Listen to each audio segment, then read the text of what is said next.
চাকরি করতে করতে প্রস্তুতি, ছুটির দিনে পড়াশুনো, এক চান্সেই আইএএস বাংলার নেহা। দেশ ছাড়তে চাননি।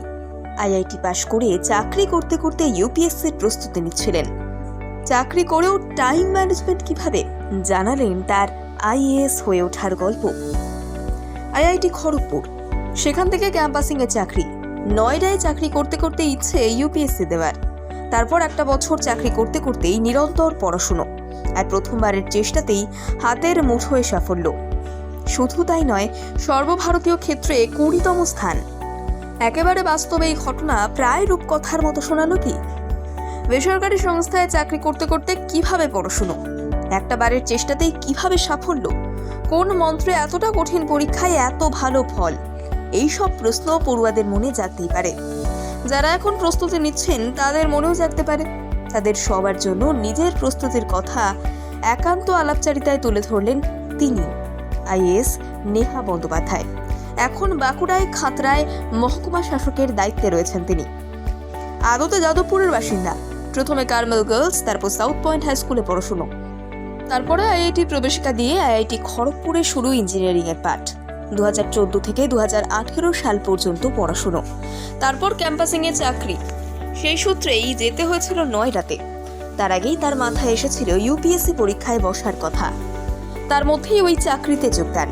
চাকরি করে কিভাবে উপকার করেছেন সমাজের, এই প্রশ্ন বারবার তার মনে ঘুরে ঘুরে আসতো। এত ভালো চাকরি, এত বড় সুযোগ, তারপরেও এমন ভাবনা কেন? নেহা বন্দ্যোপাধ্যায় জানাচ্ছেন, তিনি কখনো বিদেশ যেতে চাননি। তার অনেক সহপাঠী এখন বিদেশেই থিতু, কিন্তু তার ইচ্ছে ছিল দেশে থেকেই কিছু করার। সেই খোঁজেই চাকরি করতে করতে তিনি সিদ্ধান্ত নেন ইউপিএসসি দেওয়ার। 2019 সালের ইউপিএসসিতে সর্বভারতীয় স্তরে 20তম স্থানে ছিলেন তিনি। তারপর ট্রেনিং শেষে এখন বাঁকুড়ার খাতড়ার এসডিও পদে রয়েছেন। চাকরি করতে করতে এত বড় পরীক্ষার প্রস্তুতি কিভাবে করলেন? আইএএস নেহা জানাচ্ছেন, প্রতিদিন সকাল 7টা থেকে 9টা পর্যন্ত পড়াশুনো করতেন। অফিস যাওয়ার আগে ওই সময়টা তিনি রোজ পড়তেন। আর 2 দিন ছুটি থাকতো, সেই দিনগুলি এক নাগাড়ে চলতো পড়াশুনো। এক দিন অন্তত 12 থেকে 13 ঘন্টা করে প্রস্তুতি। তাছাড়া ব্যবহার করতেন অফিসে যাতায়াতের সময়টাও।